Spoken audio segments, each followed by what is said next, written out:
Hello everyone, this is Pranjal and you are watching Pathshala Rishikesh. तो आज हम बात कर रहे हैं 3D मेंसुरेशन के एक और बार प्रिज्म की और पिरामिड की। पहले प्रिज्म को एक और बार समझते हैं ताकि हमें पिरामिड क्लियर हो जाए।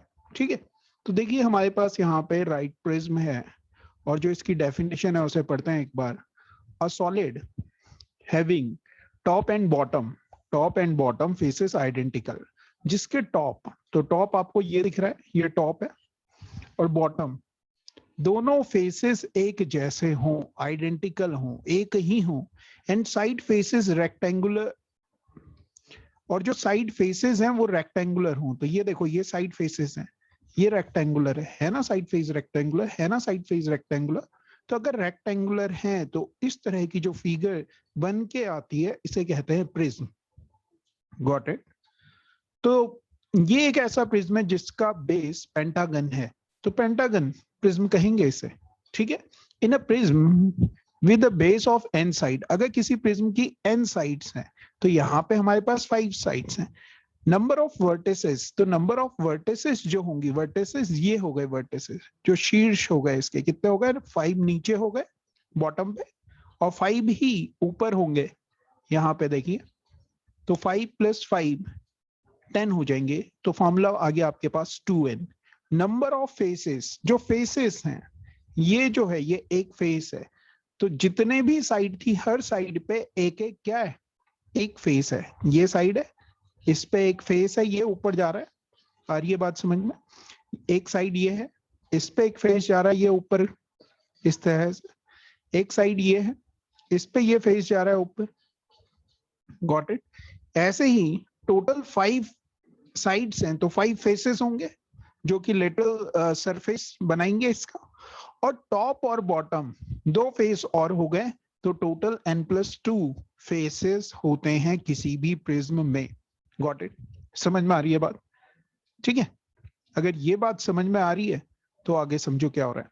वॉल्यूम ऑफ अ प्रिज्म, और हमने वॉल्यूम की भी बात की थी कि वॉल्यूम होता है जो किसी भी प्रिज्म का, वो होता है एरिया ऑफ अ बेस, आधार का क्षेत्रफल गुणा के ऊंचाई। अगर आपको आधार का क्षेत्रफल पता है तो यहाँ पे पेंटागन है, तो पेंटागन का एरिया इनटू हाइट, हाइट ऐसे में देख लेंगे कितनी हाइट हो रही है इसकी, ये, और एरिया हम निकालेंगे बेस का एरिया कितना है, इसका एरिया, इस पूरे पार्ट का एरिया जो बेस है इसका, इसका एरिया इनटू हाइट आपको दे देगा volume of the prism. Lateral surface of area of a prism, lateral surface जो एरिया होता है प्रिज्म का, उसमें पेरीमीटर ऑफ अ बेस, तो पेरीमीटर बोले तो ये पेरीमीटर है, पेंटागन है तो 5 साइड होंगी, 5 साइड्स का सम कर लेंगे, ये इनटू हाइट कर लेंगे, और हमारे पास लेटरल सरफेस एरिया आ जाएगा। लेटरल सरफेस एरिया का मतलब जो ये 5 फेसेस हैं, वर्टिकल 5 फेसेस हैं, इनके एरिया की बात कर रहे हैं हम।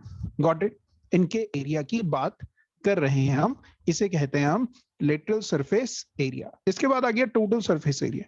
अगर आप 5 साइड फेसेस हैं जो वर्टिकली, उनका एरिया बोले तो लेटरल सरफेस एरिया, और बेस और टॉप दोनों का एरिया ऐड कर लो तो आपके पास टोटल सरफेस एरिया निकल के आ जाता है, और वो हमने यहाँ पे निकाल के दिखाया है। गॉट?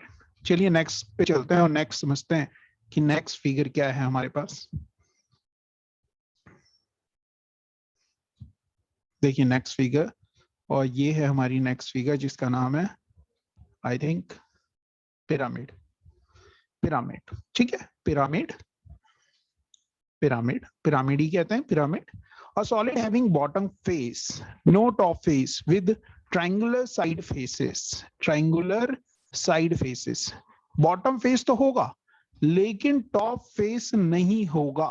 तो यहाँ पे देखते हैं बॉटम फेस है क्या, ABCD एक बॉटम फेस है जो कि एक पेंटागन है। और इससे पहले जो हमने प्रिज्म पढ़ा था उसमें टॉप पे भी एक इस तरह से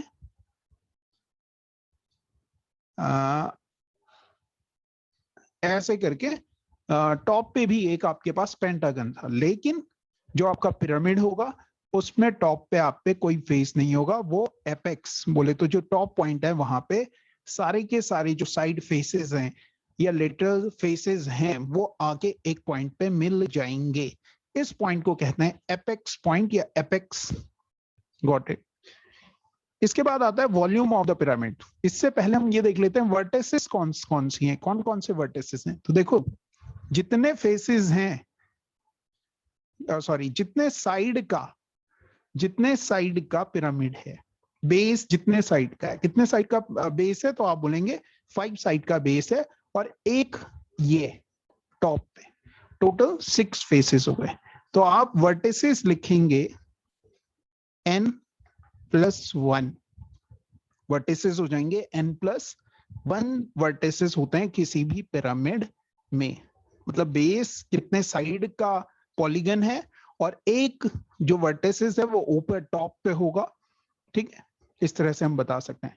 नंबर ऑफ फेसेस अगर आप काउंट करें तो देखो जितने साइड का पॉलीगन है, कितने साइड का पॉलीगन है, 5 साइड का पॉलीगन है, 5 तो फेसेस होंगे ही होंगे, +1 और होगा। 1 क्यों होगा जी?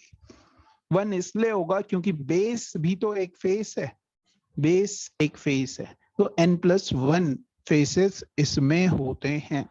Got it? समझ में आ रही है बात? चलिए इसके बाद आगे समझते हैं। Curve surface area, sorry volume of a pyramid जो होता है 1/3 area of the base into height. Area of the base का मतलब हो गया जो भी बेस है, अगर पेंटागन है तो पेंटागन का एरिया निकालो, और हाइट, और हाइट अगर आप ऑब्जर्व करें तो देखो हाइट क्या है, SO हाइट है। जो फिगर है उसमें क्लियरली मेंशन किया है हमने कि हाइट क्या है, SO है। O क्या है, सेंटर है इस पेंटागन का। Got it? आ रही है बात समझ में? SO हाइट है, तो SO हाइट है, height into area of base into 1/3 volume आ जाएगा। तो वॉल्यूम जब भी आपको पिरामिड का निकालना हो तो 1/3 area of base into height होता है। इसके बाद कर्व सरफेस एरिया निकालना हो तो half perimeter of the base, तो पेरीमीटर ऑफ द बेस तो आप पहले भी कर रहे थे, कोई प्रॉब्लम नहीं है, इनटू स्लैंट हाइट या स्लांट हाइट, कुछ भी कह सकते हैं। तो स्लैंट हाइट क्या है, तो स्लैंट हाइट क्या है, जो फेस है आपके पास, जैसे ABS एक फेस है और AB का जो मिड पॉइंट है P, उससे अगर आप एपेक्स को मिला लो तो SP जो मिलके निकल रहा है आपके पास वो हो जाएगा आपका स्लैंट हाइट। Got it? आइए बात समझ में। तो स्लैंट हाइट की अगर पेरीमीटर से मल्टीप्लाई करें और हाफ कर लें उसका, तो कर्व सरफेस एरिया निकल जाता है। टोटल सरफेस एरिया निकालना हो तो क्या करेंगे, कर्व सरफेस एरिया जो हम निकाल ही चुके हैं यहां, उसमें एरिया ऑफ बेस अगर हम ऐड कर लें, एरिया ऑफ बेस पॉलीगन का एरिया अगर हम ऐड कर लें तो हमारे पास आ जाएगा total surface area. I hope समझ में आया होगा कि एक जनरल पिरामिड की बात की थी हमने। इसके बाद हम आगे चल रहे हैं और पर्टिकुलर एक पिरामिड की बात कर रहे हैं जो कि है टेट्राहेड्रॉन। टेट्राहेड्रॉन हिंदी में कहते हैं इसे समचतुष्फलक। समचतुष्फलक,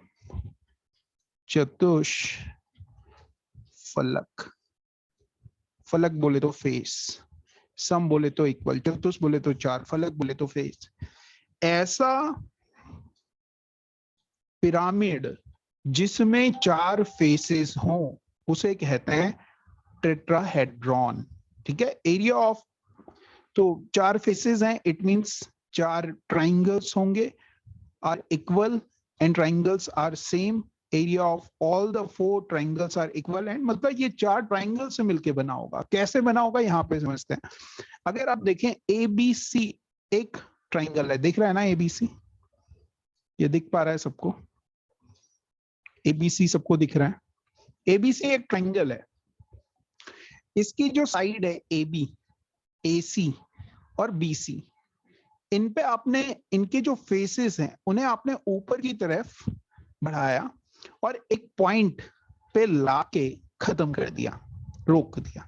तो इस तरह की जो फिगर बनती है उसे कहते हैं पिरामिड, जिसका कि बेस जो है वो क्या है, जिसका बेस जो है वो एक ट्राइंगल है। और ये ट्राइंगल जो है ये इक्विलेटरल ट्राइंगल होना चाहिए टेट्राहेड्रॉन में, समचतुष्फलक क्योंकि हम इसे कह रहे हैं, आपने बस इतना ध्यान में रखना है। Got it? समझ में आ रही है ये वाली बात? अब आगे देखो होगा क्या। अगर ये हो रहा है तो हमने क्या किया, 4 फेसेस हमें समझ में आ गए, कि एक ए बी पे एक फेस बनाया हमने, ए बी डी, ऐसी ए सी ई, ऐसे ही बी सी एफ करके हमने 3 फेसेस जो कि लेटरल साइड्स पे हैं उसकी, वो बनाए। तो ये सब टॉप पे एक पॉइंट पे जाके मिल रहे हैं, ठीक है। इसमें वर्टिसेस की बात करें तो 3 वर्टिसेस तो नीचे हैं, ए बी सी, और एक चौथा वर्टिसेस है डी ई एफ। तीनों पॉइंट एक ही जगह पे हैं, इसलिए हमने इसे इंसर्कल किया है। तो 4 वर्टिसेस होते हैं किसी भी टेट्राहेड्रॉन में।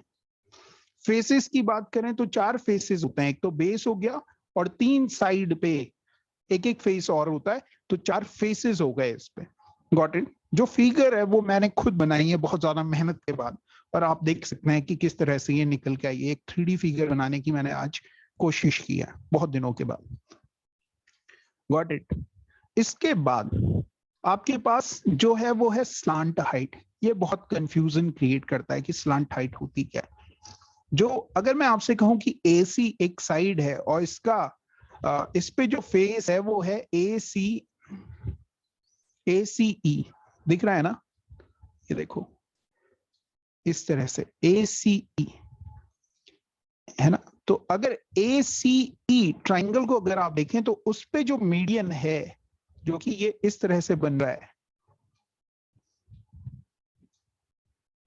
है EK कह रहे हैं हम इसे, तो ये स्लैंट हाइट होती है, इसको ध्यान रखना है, ठीक है।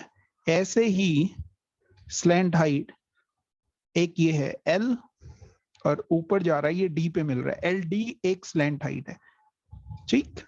इसी तरह से MF बोले तो ये वाला भी एक स्लैंट हाइट है, ये भी आपको क्लियरली दिख रहा होगा। जो भी फेसेस हैं उन पे जो मीडियन बन रहे हैं वो बेसिकली स्लैंट हाइट होती है।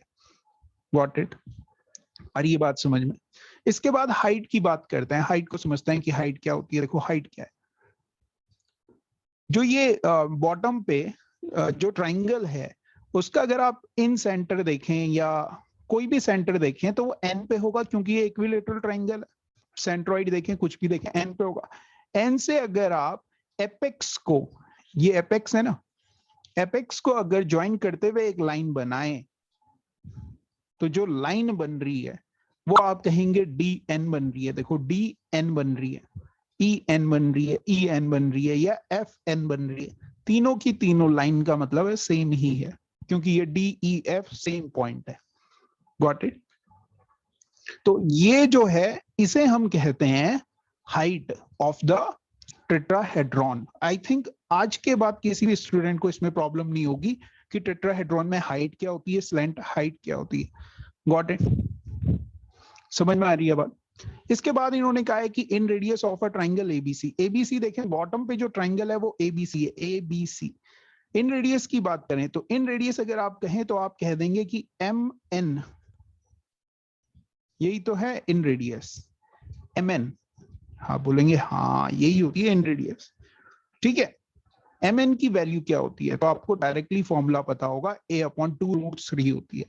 स्लैंट हाइट की बात करें तो स्लैंट हाइट आप बता सकते हो, क्योंकि ये जो ट्राइंगल साइड्स पे बन रहे हैं या लेटरल साइड्स पे जो ट्राइंगल बन रहे हैं, लेटरल फेसेस जो हैं वो भी इक्विलेटरल ट्राइंगल हैं।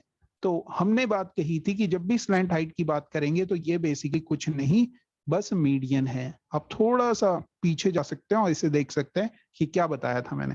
और मैंने बताया था कि अगर आप ACE मतलब इस वाले ट्राइंगल को देखो तो ये जो मीडियन है EK, यही तो स्लैंट हाइट है, मीडियन है। तो मीडियन जो होता है किसी भी इक्विलेटरल ट्राइंगल का वो √3/2A होता है। Got it.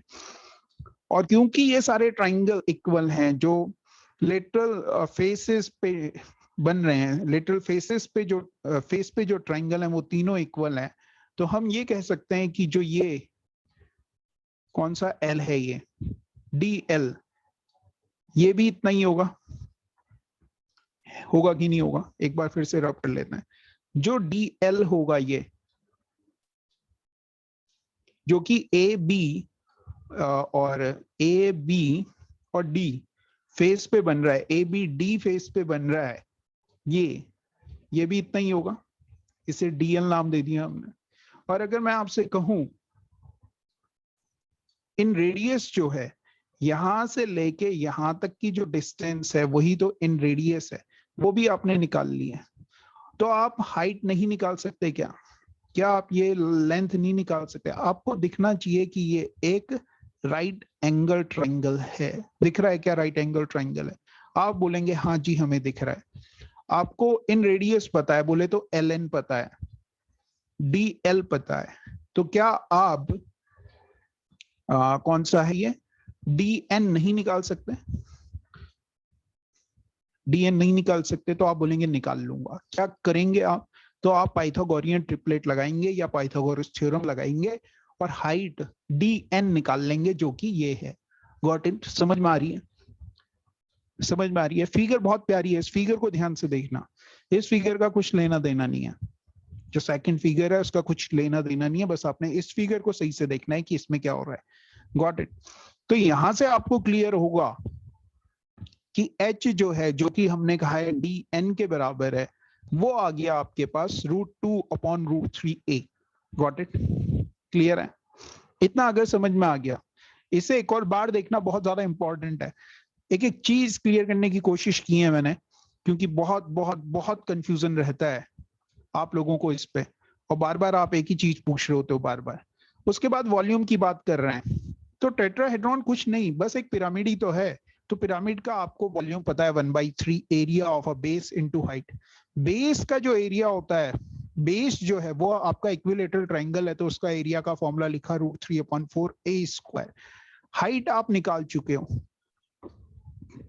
√2/√3a, तो यहां से आपका वॉल्यूम आ जाएगा √2/12a³।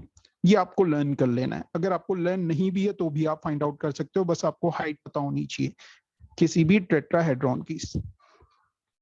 ये सरफेस एरिया की बात कर रहे हैं, तो ये सरफेस एरिया नहीं, लेटरल सरफेस एरिया होना चाहिए था, इसे सही करना। Lateral surface area half perimeter of the base into slant height. Slant height, तो पेरीमीटर ऑफ द बेस, जो बेस है वो इक्विलेटरल ट्रायंगल है, तो पेरीमीटर 3a हो जाएगा। स्लांट हाइट कुछ नहीं, बस मीडियन होता है, बस मीडियन होता है। बार बार कह रहा हूं, ध्यान से रखना। जो लेटरल सरफेस है या लेटरल सरफेस है जो कि एक ट्रायंगल है, वो इक्विलेटरल ट्रायंगल है, उसका जो मीडियन होता है उसी को स्लांट हाइट कहते हैं। तो यहां से हमारे पास ये फॉर्मूला आ जाएगा लेटरल सरफेस एरिया का 3√3/4a²। इसे भी याद करना है। जो फाइनल रिजल्ट है ना, ये आपने याद करना है, क्योंकि ये बहुत ज्यादा इंपॉर्टेंट हो जाते हैं। इसके बाद टोटल सरफेस आ गया, एरिया आ गया। सरफेस एरिया पता है और बेस एरिया पता है। सरफेस एरिया नहीं, लेटरल सरफेस एरिया पता है और बेस एरिया पता है। बेस एरिया √3/4a² बोले तो इक्विलेटरल ट्रायंगल है, और सरफेस एरिया अगर आप देखें तो ये है। और इसे हम डायरेक्टली भी कह सकते थे, अगर आप सोचें कि लेटरल में जो तीनों ट्रायंगल आपके निकल के आ रहे हैं, सपोज अगर वो इक्विलेटरल ट्रायंगल नहीं होते, सपोज अगर वो इक्विलेटरल ट्रायंगल नहीं होते, तो ये फॉर्मूला वर्क करेगा। Got it? अगर वो इक्विलेटरल ट्रायंगल है तो आप डायरेक्टली कह सकते हो 3 into area of a triangle. एक ट्रायंगल का एरिया √3/4 होता है, तो √3/4a², और 3 से मल्टीप्लाई की क्योंकि 3 है इक्विलेटरल ट्रायंगल। Got it? ऐसी टोटल सरफेस एरिया में 4 ट्रायंगल्स हैं और चारों के चारों इक्वल हैं, तो उनका जो एरिया हो जाएगा 4 एरिया ऑफ ट्रायंगल। तो 4 इंटू √3/4a² हो जाएगा, और यहाँ 4 से 4 कैंसिल आउट हो जाएगा, √3a² आपके पास आंसर आ जाएगा। तो आई होप आपको ये कॉन्सेप्ट समझ में आया हो, और आप एक और बार जाके इसे देखें, गो थ्रू करें वीडियो को। आई होप आपको चीजें क्लियर हुई हो। अगर पसंद आई है तो कीजिए लाइक, कमेंट, शेयर, और नहीं आई है पसंद तो लिख दीजिए। नहीं लिखना नहीं, कुछ लिखना नहीं, डिसलाइक जरूर कीजिए। Okay, thank you very much, have a nice day. और आपको किसी भी और टॉपिक पे इस तरह से वीडियो चाहिए छोटी छोटी, तो आप हमें कमेंट में बता सकते हैं, उस पे हम आगे की वीडियोस बनाएंगे। Thank you very much, have a nice day. देखते रहो, पढ़ते रहो।